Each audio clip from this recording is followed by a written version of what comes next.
right.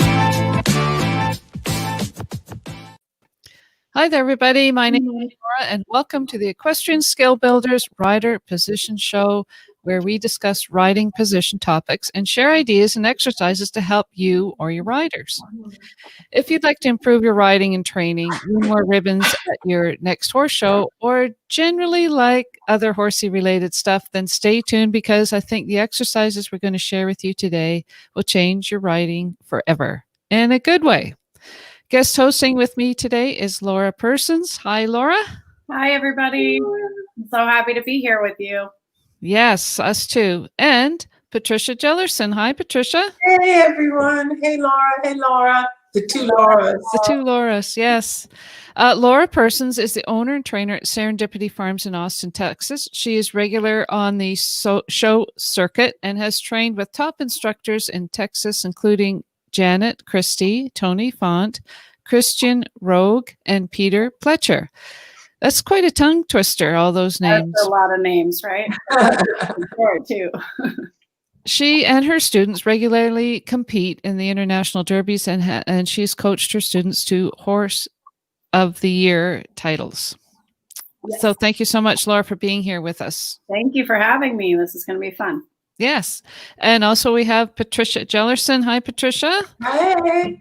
Patricia is a USEF Large R judge and is a regular on this program. And we love your feedback. Thank you so much, Patricia, for being with us today. My pleasure. Okay, for people who are watching, if it's your first time here, thank you for joining us. And if it's not your first time here, thank you so much for joining us here today as well. And of course, I am Laura Kelland-May, Equestrian Canada Senior Judge, Hunter, Jumper, Equitation, and Hack, Senior Steward, and Competition Coach Specialist, High Performance Trained. And I'd like to ask people if they have any questions or comments, please put them in the comments here. We'd love to hear from you. Love to hear what you think about what we're sharing. And if you have any questions about your training or exercises or your position, please, we'd love to hear what you have to say. Yeah, we love questions. We love questions. So you might see us kind of looking down and looking up because we're looking at the camera, or we're looking at our notes because we do have some things here today that we'd love to share with you already. We've got a comment. Let's see what it says. Madeline Equestrian, thanks for having me. Well, you're welcome. Thank you so much, Madeline. What kind of snake is that on your picture? Oh my gosh. That is an interesting, it's like an orange snake. Okay, she's got a question already. I'm new to spurs. Any tips? Oh, you go, Laura. I would say first is just make sure you know how to put them on properly and that they're snug on your boots. I think people make the mistake of wearing the spur too loose on their foot at first, thinking they're going to be nicer to the horse or gentler with the spur that way. And you lose a lot of control of how you use the spur if it's not properly attached to your foot. So start with that. And start with a small spur and learn to control how you use your foot and use the spur. Those are my first tips. I like what you say. Make sure you put them on properly. And that's huge because if you don't put them on properly, if you go to a horse show, you're going to get kicked out. So if the spur has a curve in it, the curve has to go downward. Make sure that happens. Mm-hmm. And there are specs on the length of the spur depending on your division that you're showing in, that you have to be careful of too. Like you can't have really long spurs and the rowels, there's specs on rowels as well. And when you use the spur, remember you're going, especially with the smaller spur, you're going to have to turn your toe out a little to make contact with that spur. Just riding in the regular position, unless you kind of lift your heel just a little bit or turn your toe out, that spur isn't really going to come in contact with the horse's side. Also true. Yeah, all those things are great. And also make sure that you're not always using the spur. Like Patricia says, you have to turn your toe out to activate the spur on the horse's side, but you should only use it when you need to use it and not always jabbing your horse with your spurs. The more you use it, I think the more calmer they get about it. You know, they get immune to it if you use it constantly. It's It's got to be for emphasis because they're not listening to your leg. So it goes leg, spur, they go forward, you relax the spur and continue with your leg, right? Yeah. Yes. Exactly. All right. Well, that's great. Thank you so much, Madeline. That's a great way to start everything off. Really appreciate your question right off the bat. You see the way it goes, Laura? Sometimes we get questions right off the bat. Sometimes it's like tumbleweeds and, Yeah. So, so we do have today, we are going over some of the questions that were sent in from last week. And also we have 2 people who sent in some videos that we're going to look at and do a little position review. Are you ready to get started on that? Definitely. Okay, let's try that. I love your channel. Oh, isn't she sweet? Thank you. Very good. Thank you so much. All right, so now I'm going to share something here. And, oh, dang. So here we have the first video. And I'm trying to remember what the young person's name is, but we're going to play it anyway.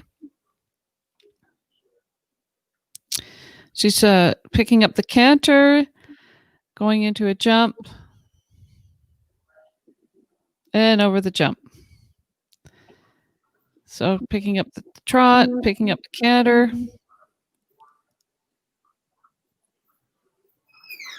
Looks pretty steady, doesn't it? Mm-hmm.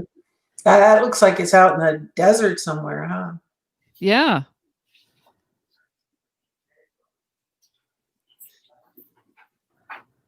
Okay, kind of just stopped it in mid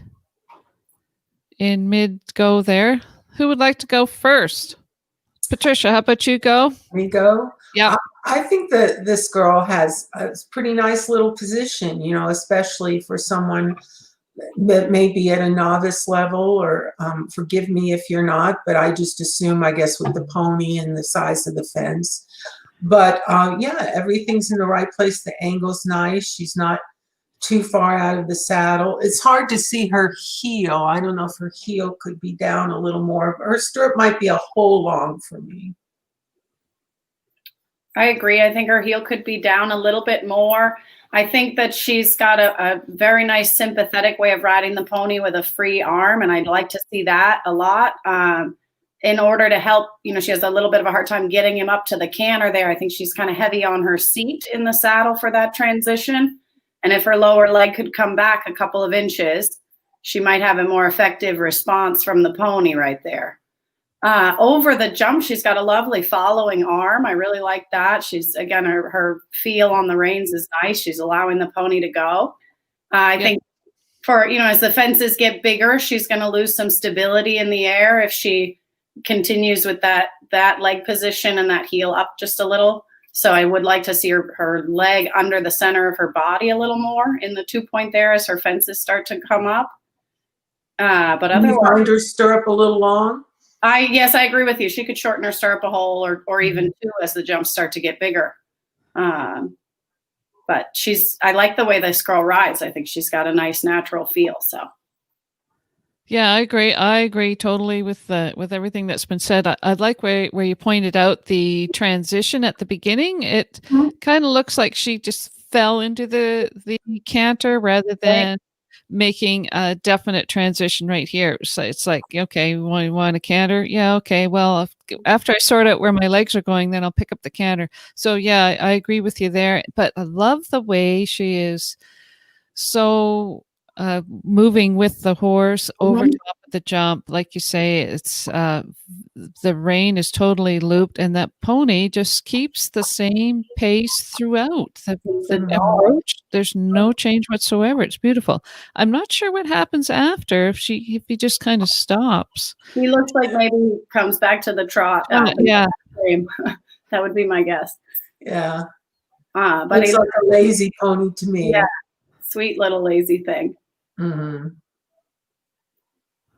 Yeah, but I love this girl's feel, and I think just with a few more rides, we'd like to get her to move up, maybe to be more disciplined in her own riding, and I think I'd have a suggested exercise for Yeah. her.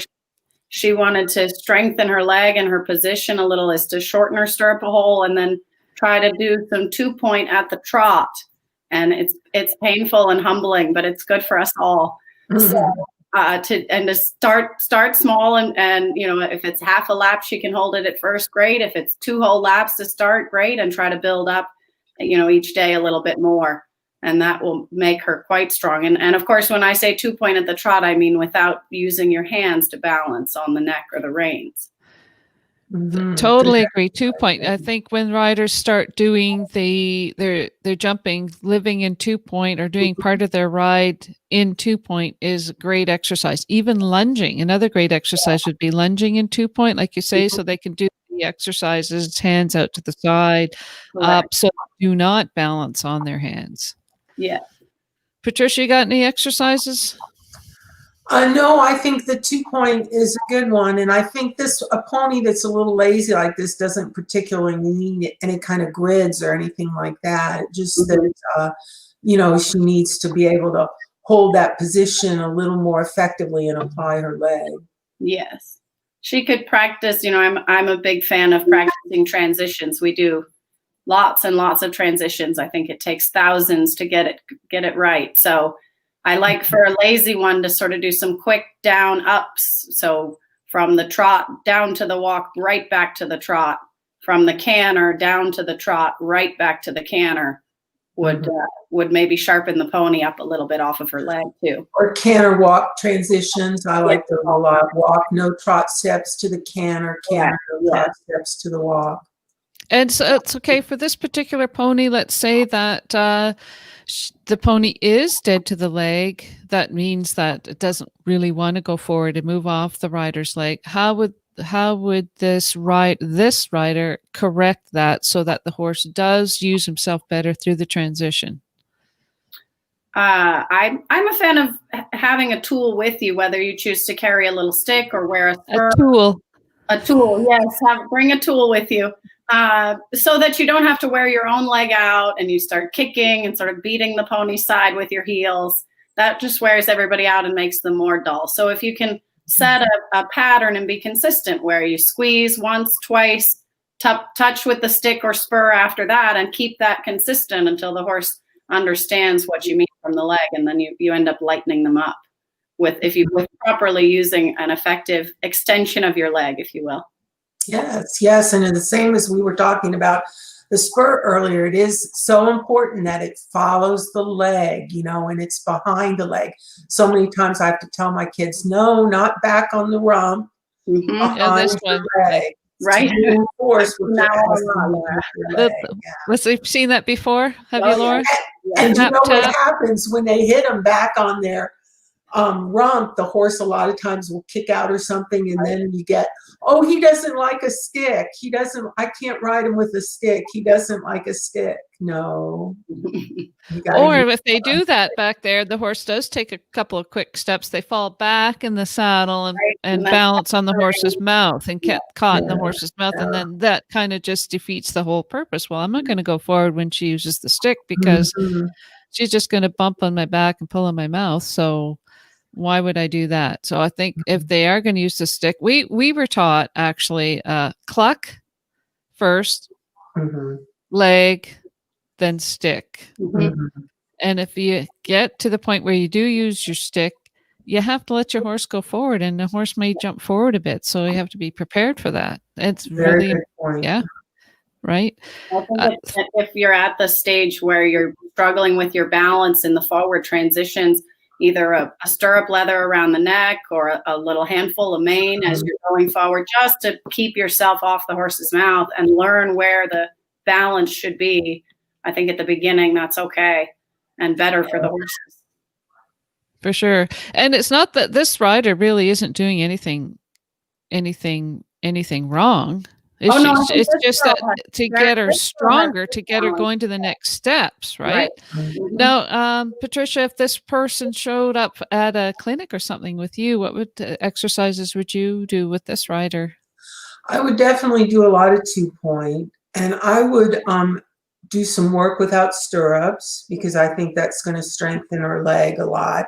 To me, not so much the canter, but a lot of trot and sitting trot, posting trot and sitting trot without your stirrups does a lot, because you're kind of forced to put that leg underneath you. Just your ground person has to make sure that you're not carrying your bad habits with the stirrup, without the stirrup as well, lift that toe and make sure your leg is underneath you. How about you, Laura? What would you do with this person? I agree that the 2-point work would be good, and some no stirrups. I think the transitions for the pony, and if she can, the transitions will strengthen her as well. Those repetitive transition work. I think all of that's great. She's got a good natural feel, though. I think that girl's on her way to being a good rider if she wants to be. Yeah. What about, I mean, in the air. Pardon me? Great with her hand in the air. Yeah, it's just really feel like a really good following feel. Yeah, it's good.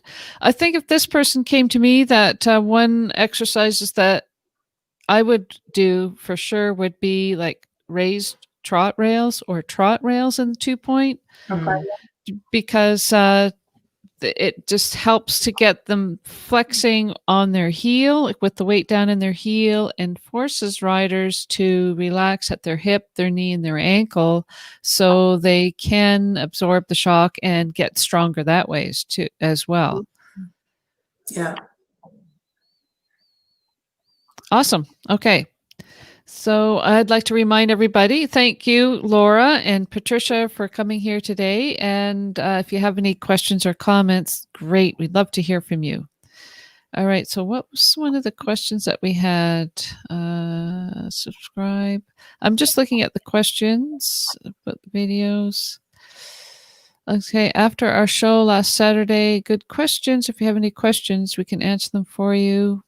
Crap. Where are my questions? Okay, let's move on, shall we? Do you remember the questions? I sent them to you, didn't I, Laura and Patricia? Yes. If those were questions, I know that You have them right you mentioned some things. Let me see. I'm looking it up right now. Okay. How do you deal with a horse that drops its shoulder around the turns or on course? Okay. Is that one of the questions? Yes, it is. So go ahead, Laura Persons. What do you have to say about that? Sure, okay. So I would say that the horse, when they're dropping their shoulder, I see kind of 3 big things happening. One will be that the rider is often leaning in as well, and sort of turning into a motorcycle where the majority of the weight is on the rider's inside stirrup. And I think that comes from a temptation to stay on the horse. You feel like you have to stay over the center of the horse. And I find that the opposite is true. The horse will try to stay under the center of you. So if you can stand over to your outside stirrup, and I don't mean 80%, 20%, I mean 60-40 at the most is the split on the stirrups. That will help the horse to stay straight longer. The second thing is to think about where you're looking. If you're looking too far ahead of your turn, your shoulders will follow your eyes, and then your hips follow your shoulders, and then everybody's leaning in. So to try to look straighter for longer and not look ahead of your turn so much. And then the most effective tool, I think, for the shoulders to start with is a wide opening outside rein to give the horse room to move over. Make sure you're not closing your outside rein against the neck of the horse. Could you explain that a little bit more, like what a wide outside rein is? So without dropping your hand below the straight line from elbow to bit, right? We start with our straight line from elbow to bit. And so we're not going to drop the outside hand down this way. None of that. It's going to be straight out, and try to keep it level to the horse on that line on the rein. And by opening the outside rein, you create a door, an open space for the horse to move into. Often they'll follow that. If your eye is straight and your weight is in that same stirrup, they're going to follow where you're looking. And then you can add your inside leg. You'll be more balanced to do so at that point as well. If instead you have your hands here and your shoulders like this, you're not going to be able to prevent that horse from falling this way. And this is what I see a lot of. People think they're steering out like this, and they're actually with their body telling their horse to fall in. Right. So I go back to position is always where I go back to. If the horse is doing something wrong, my running joke at my barn was, well, ride better. So sit straighter in the saddle, look up straight, hold the reins properly, and balance yourself. And that should fix a majority of your horse's leaning in problem. Mm-hmm. And then, I guess then that if the horses, lesson horses, for example, that have done this over and over again, if we're trying to correct that sort of falling in, jumping jumps and stopping straight 1,000 times until you're blue in the face, instead of allowing the horse to go through the turn, would help a lot too, in terms of the I like Laura, where you say one of the last things that you mentioned. Well, the first thing you mentioned is your inside leg, but also the last thing you mentioned is your inside leg. There's a lot of other things that you can do before you get to your inside leg. Because if you're most riders, I would think, are putting their inside leg on, and the horse is just saying, I hear you that you want me to go over, but I just can't, because everything else you're telling me is telling me to drop my shoulder in. So, and they're often moving, the leg pressure will often move the horse forward too, right? They move, even if it's one leg, the horse will speed up some if that's the first thing you do. So now you've got a horse leaning in and getting faster. Faster, right. And the opening rein actually shifts the weight a little bit, shifts the horse's weight a little, whereas the rein that's a little bit indirect, that gets close to the neck, will drop the weight on that shoulder. Yeah. So but I think too, Laura's a great rider. Persons, you ride a lot. What would you do as far as training a horse that does that? Sure. So, a baby or, like I said, a horse with a bad habit of cutting in, jump a single jump on the quarter line and stop straight. Jump the jump, stop straight, perhaps turn to the outside after you stop, and then go on and do it again. But I think that helps the horse a lot. If you do that 10 times in a row, then on the 11th time you want to canter through the corner, you're probably going to have a nice corner. And then go stop straight 10 more times, turn through the corner again. So and that's something, a lot of people want a quick suggestion, a quick fix for some of these problems. And the fix really is just discipline and repetition. They're animals, and we all learn from repetition and create good habits. Exactly. And I think that's why you see it a lot in the school horses, right? It's because the people that ride them are learning how to do this. So they aren't correcting that, and the horse just kind of falls around the corner.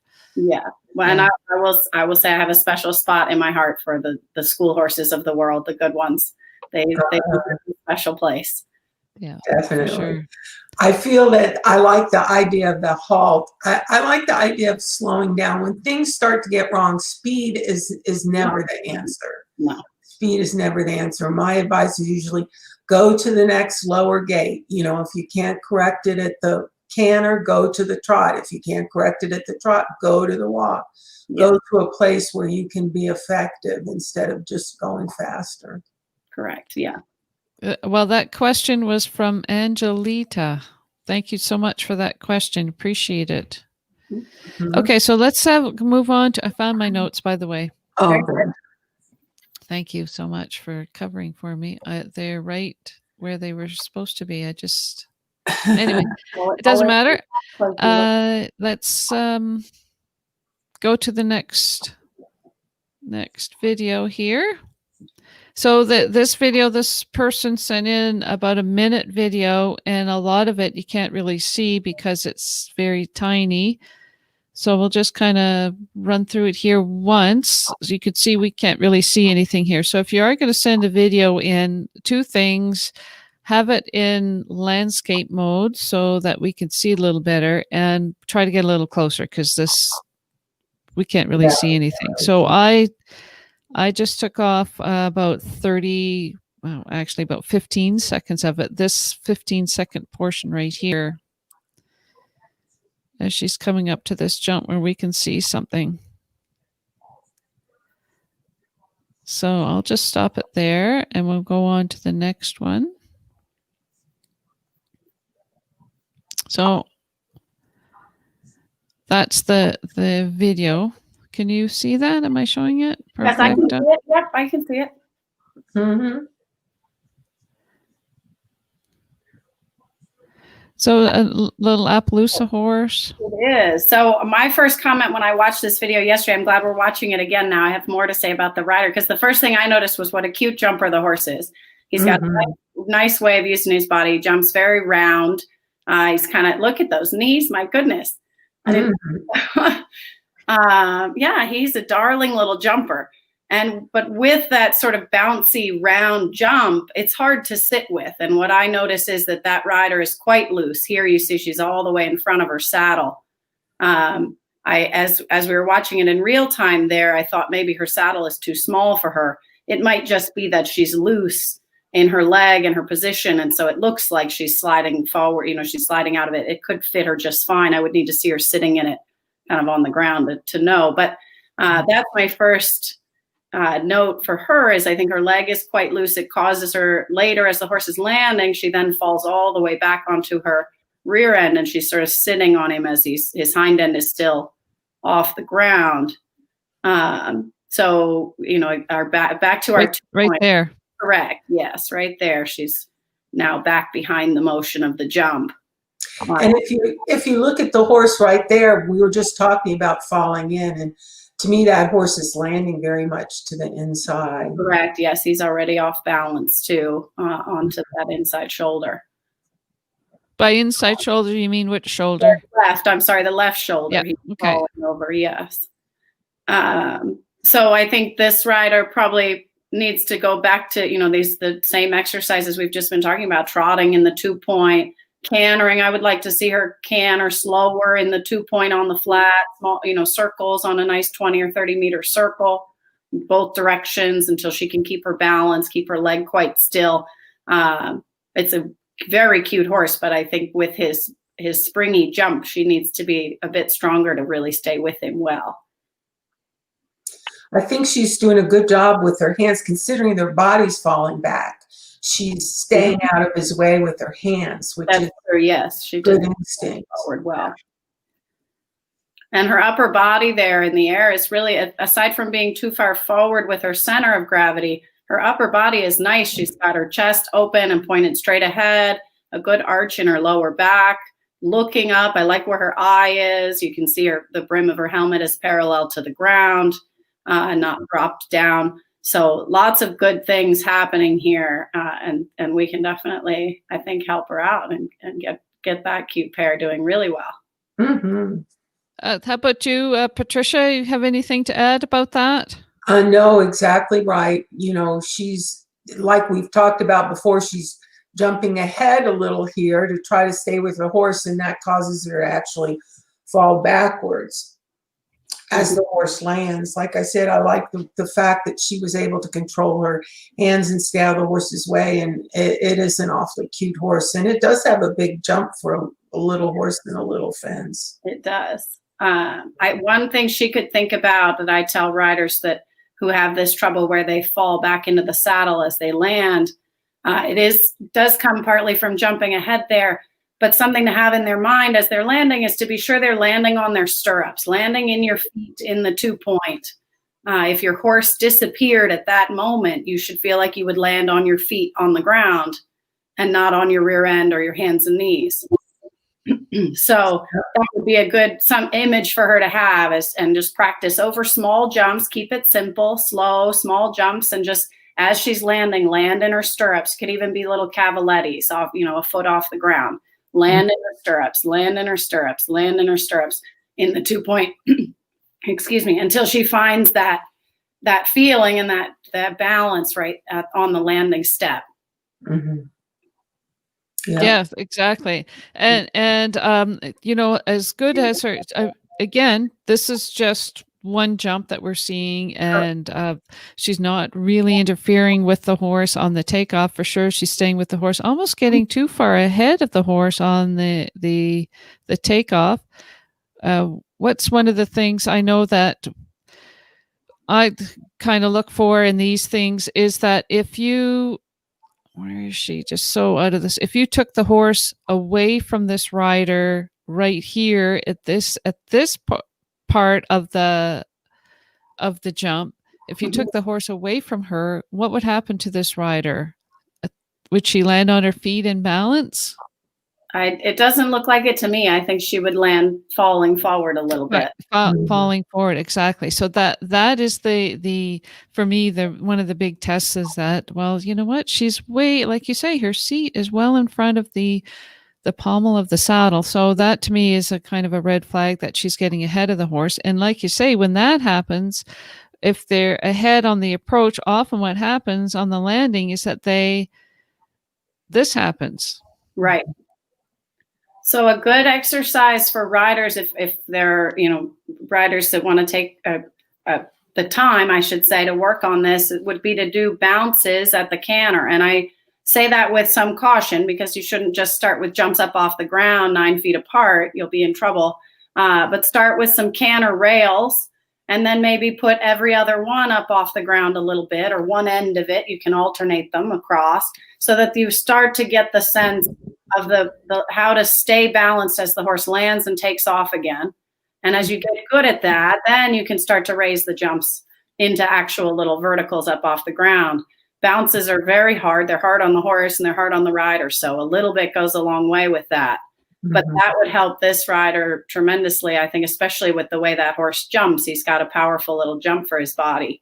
And so she did some canter rails and then built up to bounces and tried real hard to hold her 2-point all the way through and never be on her hands or on her rear end. She would, I think, find some tremendous success there. That's great. Yeah.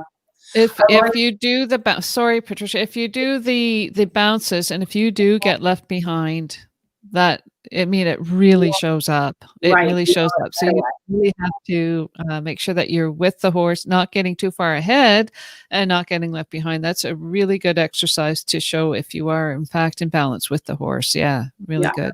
So, and sometimes for a rider like that, I'll place a pole in front of the jump, a placement pole, especially a horse like that has kind of a big jump and she's anticipating it, a canter pole in front of the jump.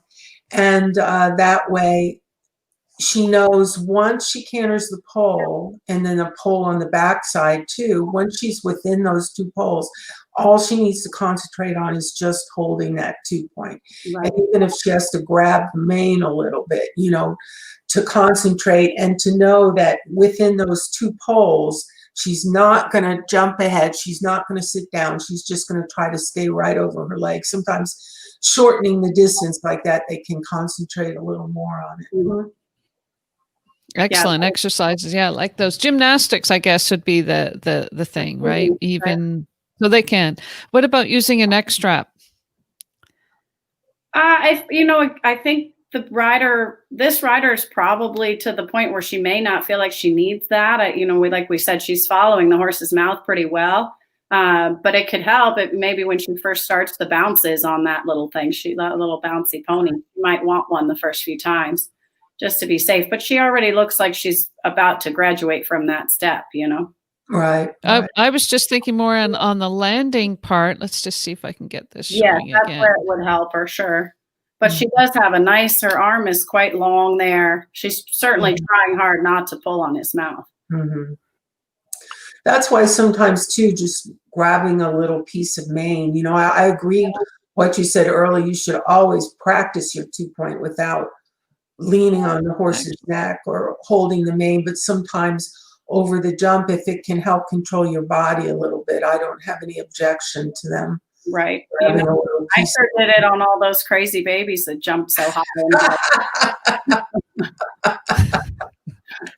Did you grab the mane on the puissance? She did a little puissance. That was Jesus take the wheel on those high jump. Those 4 bars. So she's talking about a 4-bar competition. It's a small ring here in Fort Worth where we did it. So it can't be a 6-bar. We don't have. Yeah, I know what the 6-bar is, but 4-bar. Yeah. 4-bar, same thing. And the first year I did it, when I made it to the round where we're up to 5'9" at the last jump, it's 4'9" coming in and 5'9" coming out. And I mean, between the 3rd one and the 4th one, as you're coming down off of 5'6", watching that 5'9" get higher again, it definitely take the wheel. And you made it, right? hold everything you can and pray you make it to the backside. It was so fun.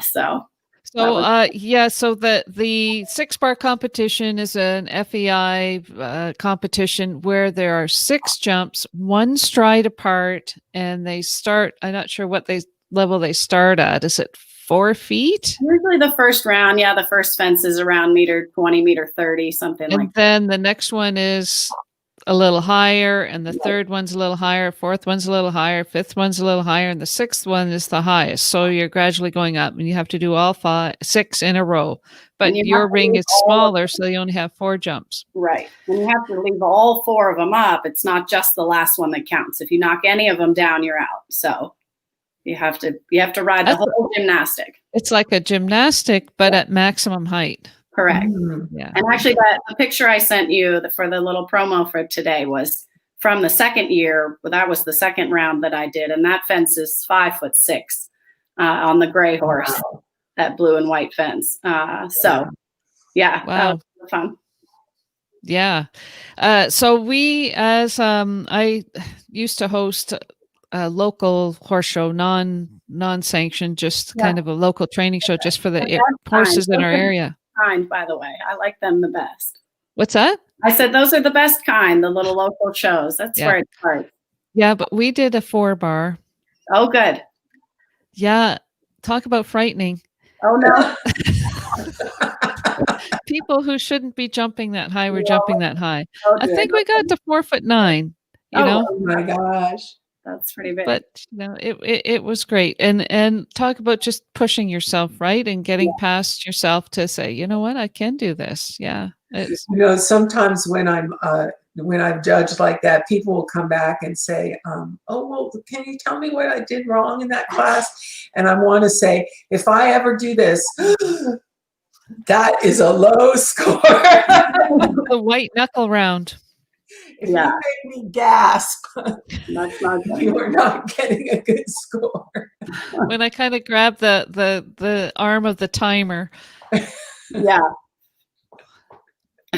Okay, so let's move on there now. So we do have, exercises for this rider to improve her. We discussed some exercises, 2-point, staying over top of your horse, lunging, working without stirrups. Gymnastics for this horse, and it doesn't have to be high gymnastics. It's like little bounces for her, so she can stay with her horse and keep over top of her leg. Correct. Yeah, and I think on the approach it seems to be okay. I've got it stopped on that, but on the approach it seems to be okay. It's mostly on the landing where she gets her seat left behind. Yeah. And even though, look, you mentioned how good her back is on the approach. Yes. But then on the landing, it's kind of... She roaches her back a little to try to... I think I see that often riders do that. They're trying to stay safe. I think they feel like they'll be safer that way and still be able to... They know they're not supposed to pull, so it's an attempt to stay out of the horse's mouth and also feel like they're not going to fall off. But really holding the arch in the lower back and learning to land on your feet and use the hip angle to pivot around the arc of the horse's jump from start to finish. When you learn those mechanics of it, that's so much more stable than trying to push your body back like that. And it's always good to have a concrete picture to give them like that, Laura, rather than just saying, keep your leg back or keep your leg under you or don't fall back after the jump. If you have something to illustrate it in their minds, I think they get a hold of that much quicker. Yes. So, do you think this rider has the weight down in her heels at this point? I mean, this is like one frame. Can we watch it in real time again? Watch this short clip from start to finish and see. So I think she's really trying to, in fact, she may be trying so hard to push her heel down that she's losing the stability in the middle part of her leg a little bit. Yeah. Her leg is kind of loose, like she's trying to push the horse forward each step too, like it is moving around. But it actually, now that I'm looking for it, you can see that she rounds it like she's trying to follow with her hip to be soft. Right. Rather than absorbing through her hip and her knee. Right. Learning to use those angles. I talk a lot about that with my riders, to understand how the 3 joints in your leg work together to absorb the motion of the jump. So the 3 joints would be your ankle, your knee, and your hip. Those are we're thinking about opening and closing those angles like shock absorbers. And they really do all work together. So that understanding those mechanics helps so much. I'm just watching this here. That's great. It's so interesting. And I think if people were able to get the videos and do what we are doing with them and actually look at each part of it and take what information that their coach says, and if they say, okay, look up or keep your back flat or your leg on, and kind of apply it to their own videos, they would actually benefit a lot on their own. Yes, I think it's tremendously helpful to watch your videos and review yourself. Sometimes it's painful to do it, but it's worthwhile. It's painful. Yeah. I don't like watching videos of myself. I've got the typical trainer hunch. You know?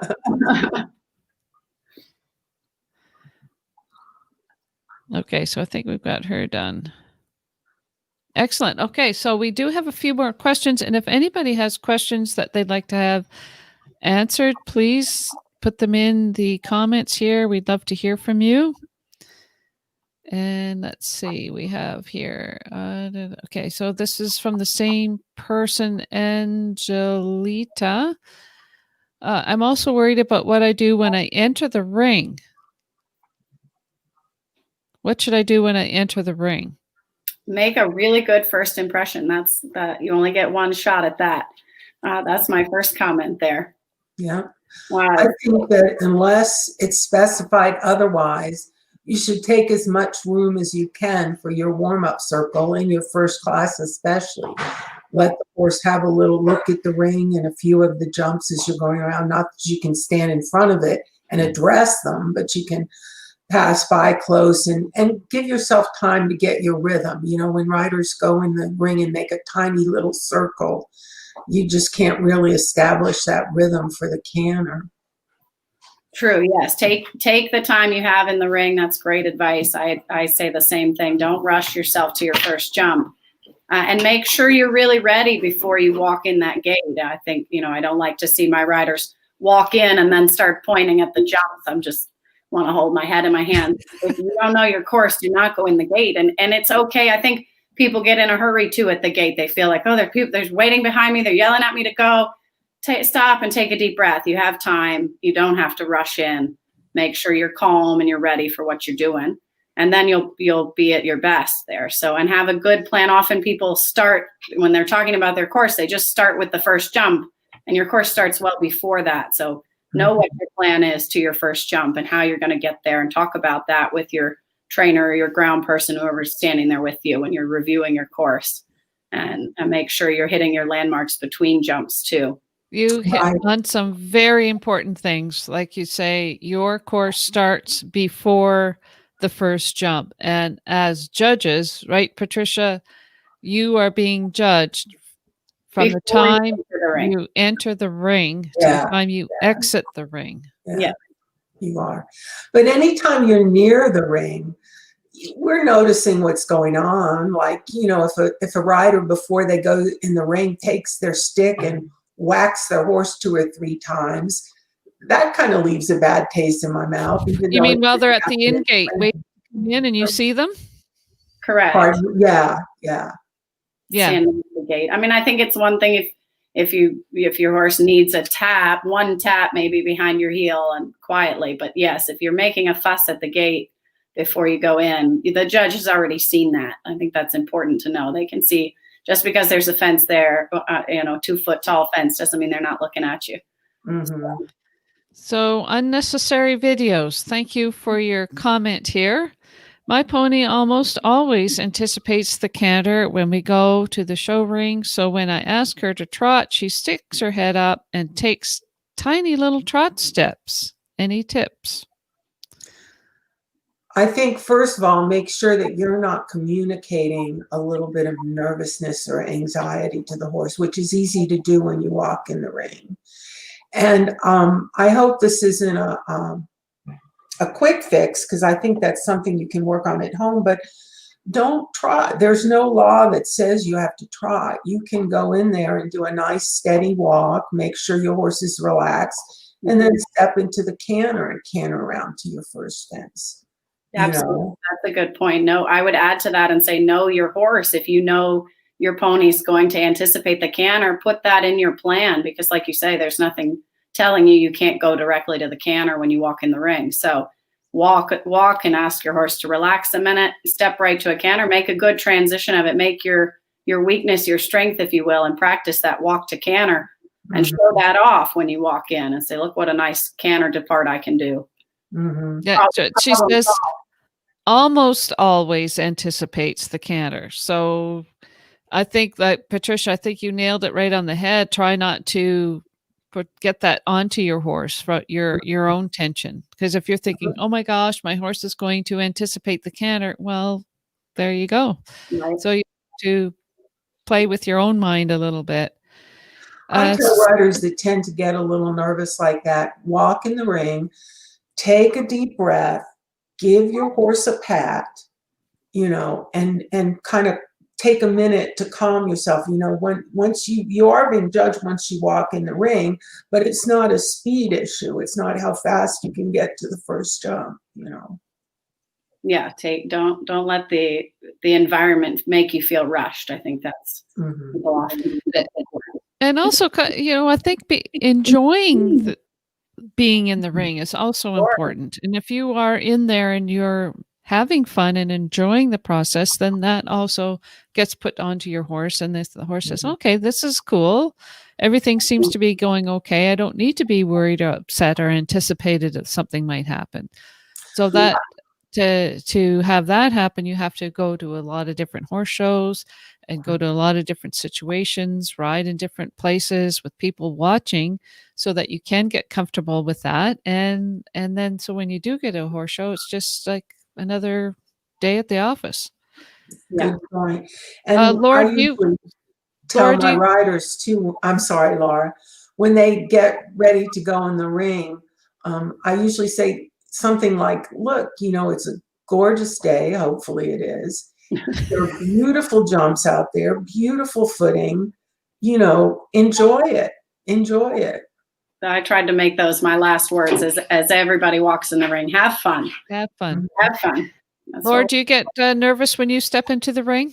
Oh, for big things still, sure. I've done some, if it's my first time doing some big event, I definitely, the last summer I got to do the $50,000 International Derby in Tryon, the Friday Night Lights event. And I was so nervous. And the day before, the horse had been so excited in the first year green classes that she actually bucked me off in our last round. And that was my last round of prep before the Derby. So I was super nervous that day. And the horse was really excited too. So I definitely still feel the nerves, and I try, I got to tell myself the same tips and take deep breaths, and I'll feel my heart going. And the horse, of course, is jumping up and down at the walk, ready to go. And it's just close your eyes. I tell my riders that too sometimes. Close your eyes for a few steps, and in through the nose and out through the mouth, and just take as many as you need before you step off to that canter and really enjoy it. And I did that night. I had so much fun cantering around that big stadium and jumping those huge jumps. It was a beautiful course. Like Patricia says, enjoy the jumps and the decorations and the footing and the crowd and the energy of it all. If you can focus on that, make it, then I find once I get to the first jump, we're on, and I'm not nervous anymore. You're on the job. On the way to the first one. Yeah, on the way there, I'm like, oh boy, don't miss to this one. You can miss to one later in the round. Find that distance, and once I find the first jump where the nerves are gone, I'm definitely on the job. We're going to work now. What do you tell riders when they have a bad first jump? It's so hard. For them to get over that, That is right. Those are the character building moments. I think then you have to remember that you're sitting on a sentient being and it's having an experience too. So now you owe it to your horse to make the rest of the round as good as you can make it, and have the horse feel like it wants to come back tomorrow and do it again for you. Well, that is really interesting. That is, I think, the first time I've heard anybody say that the horse, the horse is also having feelings about what's happening today. I think it's easy. And that you want him to come back and do it again tomorrow. So make it the best you can for the horse. Yeah. Wow. At that point. And then, I mean, that's why we all got into this, right? We love the animals and that feeling of being up there and feeling what they do. So don't let the competition, the side of the competition, get it totally in your head. And some of my favorite riders that I've watched have handled moments like that brilliantly. There was a derby, an international derby at, I think it was the Pin Oak charity shows here in Houston one year. And Will Roberts was on a horse that he had won some really big classes with all over the country. And he was having a spectacular round, for sure was going to be scoring in the mid 90s. And he came around to the last combination. And when I say miss, I mean 3-legged miss off the ground to the first one.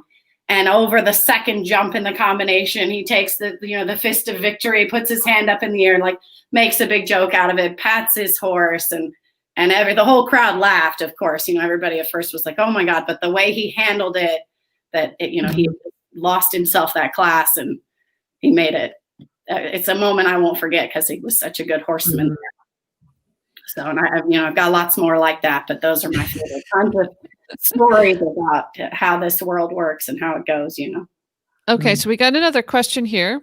We've got a person who is going to be doing 2'6" hunters. Should I do full seat around the course or half seat or full seat? What should I do? Good, very good question. Should I go or do you want to go? You go. I would say a mix of both is usually what we use on course, and understanding when you need either one. Start with what you're most comfortable with, of course. I think both are routinely accepted now in the hunter ring. A little more of a full seat is not frowned upon, especially if you watch some of the higher level professionals and hunter riders. They often sit around the end of the ring or even touch the saddle on the way to the jump. Jen Alfano would be one that I admire quite a bit, and she's always down in the tack a little the last 2 steps, kind of feeling where her horse is.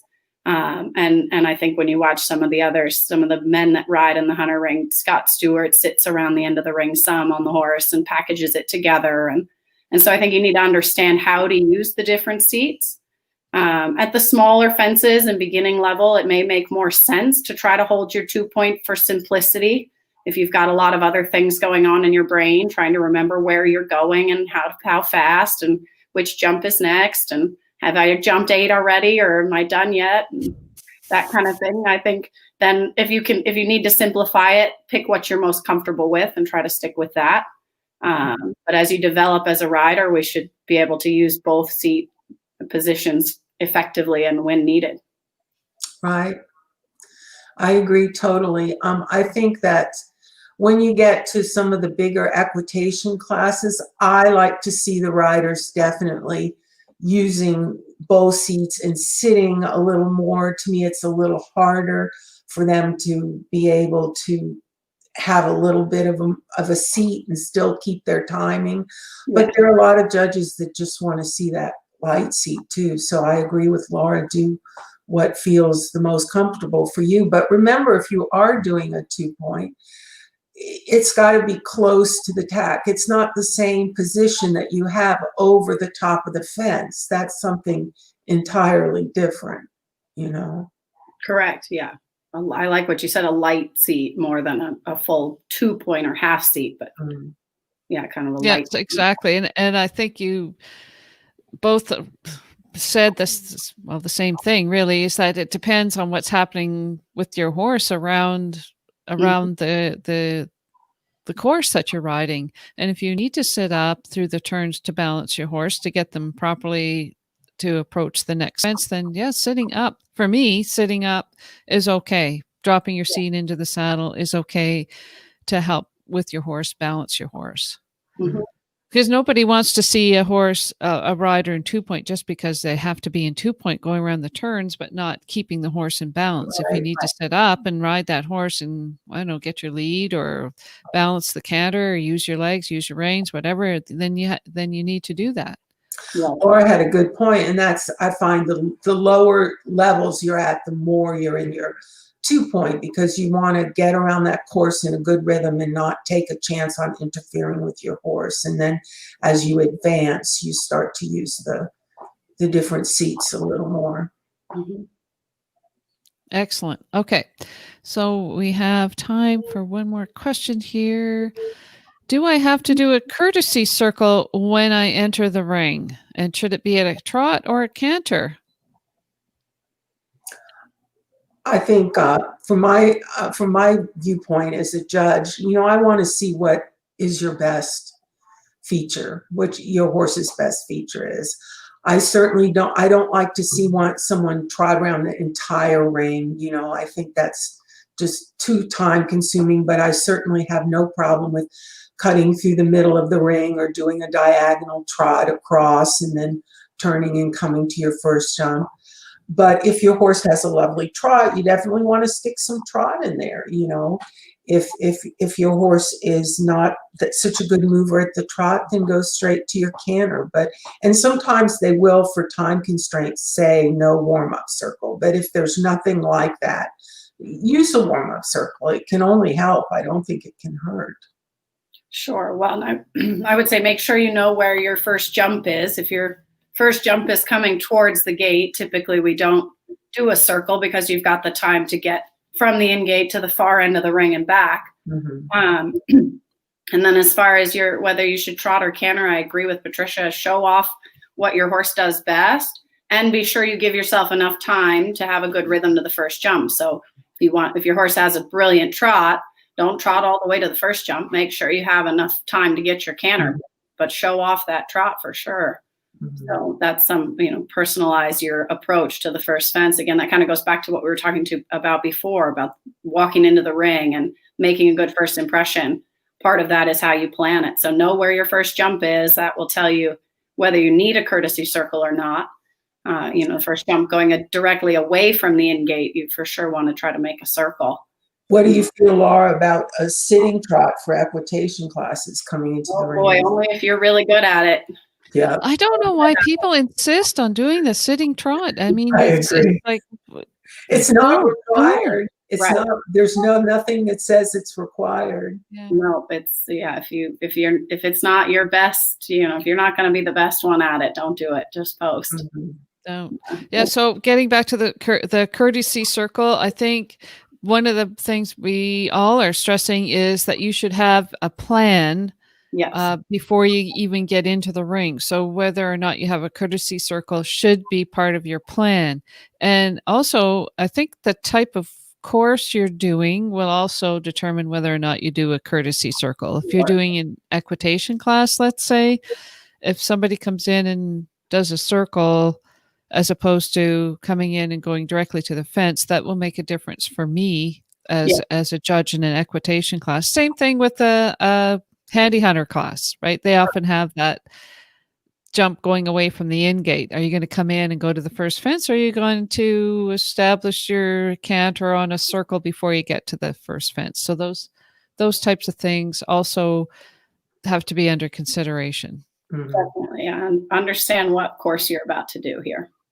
Yeah, exactly. Right, and just because you can canter directly to the first fence, don't do it if your horse doesn't do it well and you don't do it well. A mistake is going to outweigh any of the advantages of that's true to that first fence. Yeah, exactly. That's so true, Patricia. Right? If you go and you go from the in gate to the first fence in your handy hunter and you flub it, right, Barbara, you should have done that courtesy circle, right? I think with any of those courses like that, handy hunters and medals and equitation classes where you have a choice in the difficulty level of the track, I always tell my students, choose the most difficult track you can do well. Good point. right? Because Yeah. of that, and so maybe that means you go around the jump instead of inside in your rollback turn, or you make a circle instead of cantering directly to the first jump. But the most difficult track that you can execute at your best is what you should try to do. Mm-hmm. Do it well. Yes. Yeah. Excellent. Okay, we're going to end it on that note. Thank you so much, Laura and Patricia. Appreciate you being here with me today to share some insights on Thank you your for having me. riding. That's fun. Yeah, it's fun, isn't it? Yes. It could go on for another hour easily. Yeah. So any final words, Laura? Go have a good ride today. Enjoy the weather wherever you're at, and your horse. Pat your horse at the end. Perfect. Yep. Okay. And Patricia? I agree. Go home, practice some of the things that we talk about. Practice, practice, practice at home. Definitely. Right. And now go use this stuff and go hug your horse. Thank you so much. We'll see you next week. Next week Bye. we have Meredith Gallagher coming on from Carriage Hill Stables. And then we have Jenny Paisley's coming on after that. And then I've got somebody, a psychologist, sports psychologist, to talk about confidence. So Oh, nice. stay tuned for some of those. Thanks now. See you next week. Bye. Bye.